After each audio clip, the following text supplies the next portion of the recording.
Hello, True Hope Church. I'm Bruce Young, pastor of Downtown Campus. This is Pastor Matt Collister and Melinda, our children's coach and architect. And we're here to let you know that we're going to cancel this Sunday. That is in 2 days, or 1 day if you're watching this on Saturday. And we just kind of want to share with you a little bit of the why, what's been happening. Basically, it comes down to this. We've all been following the coronavirus.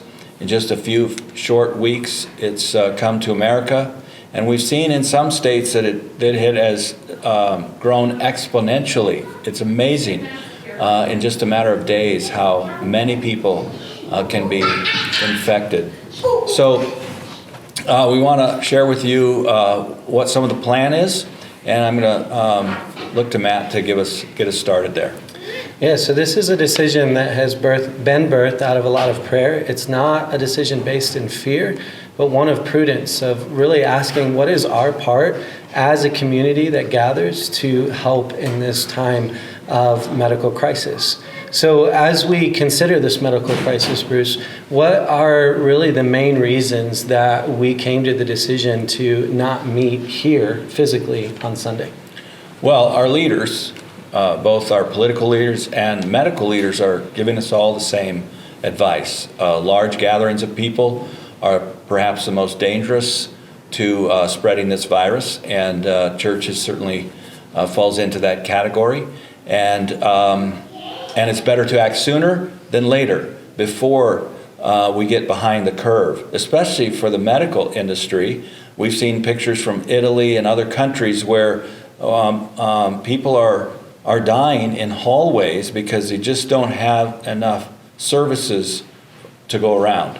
And so this won't stop the coronavirus, what we're doing, but we're hoping that coming together as a community, working together early on, and we have that privilege here in Idaho, we can keep that scenario, that picture from happening here in Idaho, and so that our medical facilities are able to catch up and service those who would otherwise die. And so in a sense, we feel like this is very important, even to the point of saving people's lives. While we're not going to have a physical presence here on Sunday, we are seeking to have a digital presence online. So at 10 a.m., you will be able to follow both Bruce here at the downtown and myself at the Collister campus with a morning gathering of sorts online, and the information is in the email below. With that idea, Melinda, I want to ask you, what are ways that parents and families can gather and still have a Sunday experience together? Thanks, Matt.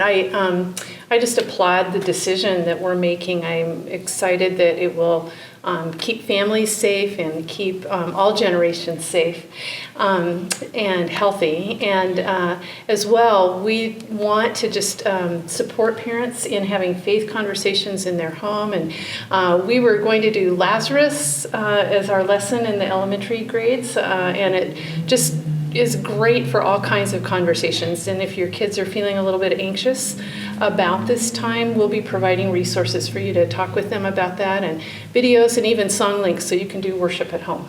Awesome. With this idea, it's just reminded us that church is so much more than a gathering on Sunday, but that we want to live out the purpose and mission of the church Monday through Saturday. And one of the ways that we've been seeking to do that as a church is by praying together through the Seek God for the City book. And on March 11th, the prayer for that day says this: "Come to us in your glory, mighty God. Dispel the cruel desperation of darkness, the foreboding sense that life is short, bleak, and hopeless. Many are blinded by their sadness and deafened in despair. Restore their spiritual sight. Speak so they hear your voice. As you heal, enable your people to announce the amazing news that your God is coming. He is bringing his kingdom. Unstopped ears will hear, and once anxious hearts will exult in hope. May those who once were blind see your soon coming glory and rise to follow you."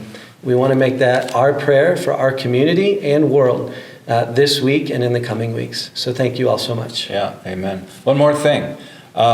This is only for this coming Sunday. Next week, we'll continue to monitor what's going on in our city and in our state and in our country, and come up with a longer-term plan for True Hope Church. So stay tuned for that announcement next week.